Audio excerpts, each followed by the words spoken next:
Hello. കുറച്ച് ദിവസമായി നമ്മൾ കേൾക്കുന്ന വാർത്തകളൊക്കെ വളരെ വിഷമമുണ്ടാക്കുന്ന രീതിയിലുള്ളതാണ്. ലഹരി ഉപയോഗിച്ചിട്ട് ഉമ്മയെ മകൻ കൊല്ലുക, ലഹരി ഉപയോഗം കൂടിയിട്ട് മകൻ ഉമ്മയെ ലൈംഗികമായി ഉപയോഗിക്കാനായിട്ട് അതിനെപ്പറ്റിയെല്ലാം വീഡിയോ ചെയ്തിട്ടുമുണ്ടായിരുന്നു. ഇപ്പോൾ വന്നിട്ടുള്ളൊരു വാർത്ത നിങ്ങളെല്ലാവരും അറിഞ്ഞിട്ടുണ്ടായിരിക്കും എന്ന് എനിക്കറിയാം. ഒരു കുട്ടി +1 വിദ്യാർത്ഥി അവൻ്റെ അധ്യാപകനോട്, പ്രിൻസിപ്പളിനോട് നേരെ സംസാരിക്കുന്ന ആ ഒരു സംസാര രീതിയാണ് ഇപ്പോൾ സോഷ്യൽ മീഡിയയിലും വാർത്തകളിലൊക്കെ നിറഞ്ഞു നിൽക്കുന്നത്. സ്കൂളിലേക്ക് നേരം വൈകി വന്നതിനെ തുടർന്ന് അവനക്ക് പ്രിൻസിപ്പളിൻ്റെ റൂമിലേക്ക് പോകേണ്ടി വന്നിട്ടുണ്ടായിരുന്നു. അവിടെ വെച്ചിട്ട് അത് ചോദ്യം ചെയ്യുന്ന നേരത്തായിരുന്നു അവൻ്റെ ഫോണ് അവൻ്റെ പോക്കറ്റിൽ നിന്ന് റിങ് ചെയ്യുന്ന സൗണ്ട് അവിടെ കേട്ടിട്ട് അതിനെപ്പറ്റി പ്രിൻസിപ്പൾ അവനോട് പറയുകയും അവിടെ ഫോണ് വിലക്കിയതാണ്, അവിടെ അലോഡല്ല ഫോണ്, എന്നിട്ട് പോലും അതിന് ലംഘിച്ചുകൊണ്ട് ഫോണ് കൊടുന്നതിന് അതിനെ പറ്റിയിട്ട് ചോദ്യം ചെയ്തതായിരുന്നു അവനോട്. അവൻ്റെ ഫോൺ അവിടെ മേടിച്ച് വെച്ചു. അതിനുശേഷമാണ് അവൻ്റെ അധ്യാപകനോട്, ആ പ്രിൻസിപ്പളിനോട് അവൻ അങ്ങനെയുള്ള വാക്കുകളൊക്കെ ഉപയോഗിച്ചത്.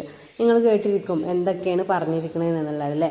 ആ ഒരു വീഡിയോ ഞാൻ ഇതിലോട്ട് ചേർക്കുന്നില്ല, കാരണം അത് ഭാവിയിൽ അത് ആ ഒരു കുട്ടിക്കാണെങ്കിലും അത് വലിയ രീതിയിൽ ദോഷമുണ്ടാക്കും.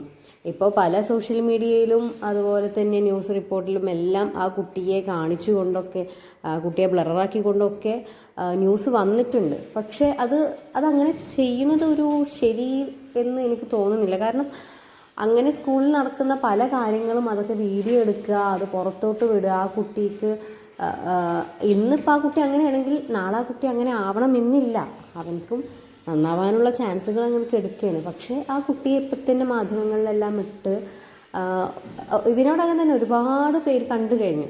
അത് ആ കുട്ടിയെ നല്ല രീതിയിൽ തന്നെ എഫക്റ്റ് ചെയ്യുന്നുള്ളതിൽ യാതൊരു സംശയവുമില്ല. അതുകൊണ്ട് ഞാൻ വീഡിയോ ഇതിൽ ആഡ് ചെയ്തിട്ടില്ല.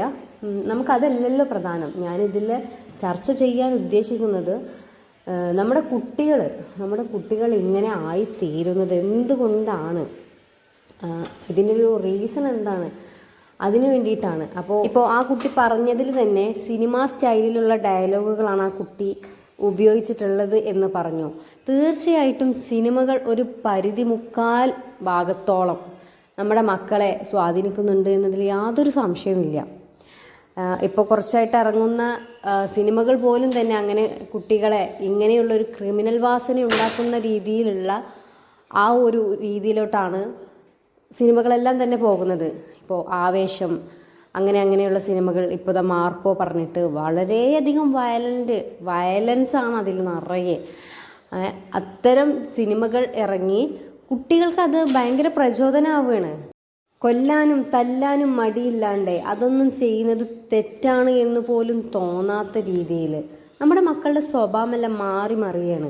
ഇപ്പോൾ ലഹരിയുടെ ഉപയോഗം തന്നെ വർദ്ധിച്ച് മക്കൾക്കത് മിഠായി മേടിക്കുന്ന രീതിയിലോട്ട് എത്തി അല്ലേ. കഞ്ചാവ്, MDMA പോലുള്ള മാരകമായിട്ടുള്ള ലഹരികൾ അവർക്ക് ഡെയിലി ഉപയോഗിക്കണം എന്നുള്ള ആ ഒരു മട്ടിലെത്തിയിരിക്കണം. അതിനുള്ള ക്യാഷ് എങ്ങനെയെങ്കിലും അവരുണ്ടാക്കും. ഇനി കിട്ടിയില്ലെങ്കിൽ അത് വേണ്ടിടത്തുനിന്ന് കിട്ടാൻ വേണ്ടിയുള്ള എന്തും ചെയ്യും. അതിനുവേണ്ടി ആരെ വേണമെങ്കിലും കൊല്ലും, അല്ലെങ്കിൽ തല്ലും. ഈ ഒരു മെൻറ്റാലിറ്റിയിലേക്ക് എത്തിയിരിക്കണം നമ്മുടെ സമൂഹം, നമ്മളെ വളർന്നു വരുന്ന മക്കൾ. ഇപ്പോൾ പുറത്തിറങ്ങുന്ന സിനിമകളാണ് ഇതിനെല്ലാം ഒരു പരിധി വരെ കാരണം എന്നാണ് ഞാൻ പറയത്തുള്ളൂ.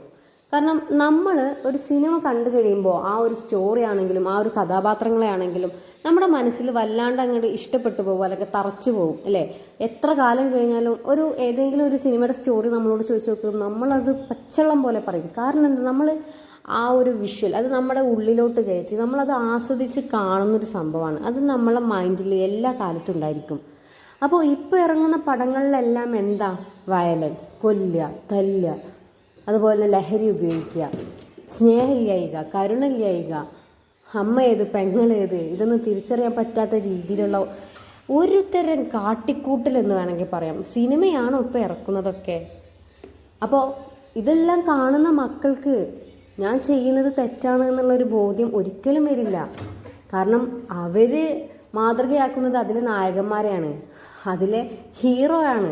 ഇപ്പോൾ ചെറിയ കുട്ടികൾ തന്നെ അവർ കാണുന്ന റീൽസും ഷോർട്സിലും എല്ലാം ഇതുപോലുള്ള ലഹളകളും വയലൻസും എല്ലാം കൂടി കലർന്നുള്ള ഒരു തരം മിക്സ്ഡ് പരുവമായിട്ടുള്ള വീഡിയോസാണ് അവർ കണ്ടുകൊണ്ടിരിക്കുന്നത്. അതിങ്ങനെ സ്ക്രോൾ ചെയ്ത് പോകുമ്പോൾ ഇവർക്ക് മനസ്സിലാവണില്ല ഏതാണ് നല്ലത് ഏതാണ് ചീത്തതെന്ന് മനസ്സിലാക്കാനുള്ളൊരു അത് വരുന്നില്ല അവർക്ക്. അപ്പോൾ കണ്ടിട്ടില്ലേ മക്കളുടെ സ്വഭാവം? നമ്മൾ എന്തെങ്കിലും പറയുമ്പോഴത്തേനും ഇങ്ങോട്ട് ചൂടാവുക, ഭയങ്കരമായിട്ട് എന്താ പറയുക, ദേഷ്യം പിടിക്കുക, കണ്ണി കണ്ടതൊക്കെ വലിച്ചെറിയുക, അത് നമ്മൾ കൊടുത്തിട്ടില്ലെങ്കിൽ. അങ്ങനെയൊക്കെ ആയി തീരുന്നത് എന്തുകൊണ്ടാണ്? ഒന്നാമത് മൊബൈൽ ഉപയോഗം കൂടി, മൊബൈലിന് അഡിക്റ്റായി വരികയാണ് എല്ലാവരും. അതെങ്ങനെയാണ്? അവർ കാണുന്ന പാരൻസ് ആണെങ്കിലും എല്ലാവരും, ചുറ്റിലിരിക്കുന്നവരെല്ലാവരുടെ കയ്യിലും ഈ ഒരു മൊബൈൽ ഫോണാണ്. പരസ്പരം സംസാരിക്കാൻ ആർക്കും വയ്യ. അപ്പോൾ പിന്നെ മക്കൾ മാത്രമായിട്ട് എന്തിനാ ഒഴിഞ്ഞു നിൽക്കണം? അവരും ഫോൺ യൂസ് ചെയ്യും. എല്ലാം കാണിച്ചു കൊടുക്കുന്നതും പഠിപ്പിച്ചു കൊടുക്കുന്നതും നമ്മൾ പാരൻസ് തന്നെയാണ്. രണ്ടാമത്തെ ഒരു കാര്യം, നമ്മൾ പ്രകൃതിയിലേക്ക് ഇറങ്ങിയിട്ട് ഒന്നും കാണാനും ആസ്വദിക്കാനും ഒന്നും നിൽക്കുന്നില്ല. സൗഹൃദങ്ങളോ എല്ലാം അന്യം നിന്ന് പോവുകയാണ് ഇപ്പോൾ അല്ലേ? വെറും ഈ ഒരു മൊബൈലിൽ കാണുന്ന സുഹൃത്തുക്കൾ അല്ലെങ്കിൽ ആ ഒരു ലോകം അതായി മാറി നമ്മുടെ. ഇപ്പൊ പല കുട്ടികൾക്കും തൻ്റെ അയൽവാസികൾ ആരാന്ന് പോലും അറിയണ്ടാവില്ല. ആ ഒരു രീതിയിലോട്ട് മക്കള് ഇതിൽ മാത്രം അടഞ്ഞു കൂടിയിരുന്ന് മക്കളെ നശിപ്പിക്കുകയാണ് സത്യത്തിൽ നമ്മൾ ചെയ്യുന്നത്. വരും തലമുറ ഇനി എങ്ങനെ എന്ന് നമുക്ക് പറയാനായിട്ട് പറ്റില്ല. ഇനി എന്തെല്ലാം വാർത്തകൾ കേൾക്കാനായി കിടക്കുന്നു എന്നും അറിയില്ല. പക്ഷേ ഈ സിനിമകൾ അത് നല്ല രീതിയിൽ അവരെ പ്രചോദിപ്പിക്കുന്നുണ്ട്, അവർക്കത് ഭയങ്കരമായിട്ട് ഇൻഫ്ലുവൻസ് ചെയ്യുന്നുണ്ട്. അപ്പോൾ പരമാവധി ഇത്തരം മൂവീസ് ഇറക്കാണ്ട് നല്ല നല്ല മൂവീസ്, നല്ല മെസ്സേജസ് കൊടുക്കുന്ന മൂവീസ് ഇറക്കാനായിട്ട് ശ്രദ്ധിക്കണം. അതിനുള്ള വഴികൾ ചെയ്യണം എന്നാണ് എനിക്ക് ഈ ഒരു വീഡിയോയിലൂടെ പറയാനായിട്ടുള്ളത്. പിന്നെ നമ്മളെല്ലാവരും തന്നെ നമ്മുടെ മക്കളെ പൊന്നുപോലെ നല്ല രീതിയിൽ വളർത്താനായിട്ട് ശ്രദ്ധിക്കുക. അവർക്ക് വേണ്ട സമയത്ത് വേണ്ട രീതിയിലുള്ള ക്ലാസ്സുകൾ കൊടുക്കുക, അവയർനെസ് കൊടുക്കുക, അങ്ങനെ എല്ലാം പറഞ്ഞ് മനസ്സിലാക്കി കൊടുത്ത് മക്കളെ വളർത്തിയെടുക്കുക. ഓക്കെ, അപ്പോൾ ഇന്നത്തെ വീഡിയോ ഇത്രയേ ഉള്ളൂ. കൂടുതൽ പാരൻറ്റിങ്ങുമായിട്ടുള്ള വീഡിയോ നമുക്ക് വരും ദിവസങ്ങളിൽ ചെയ്യാം ഇൻഷാ അല്ലാ.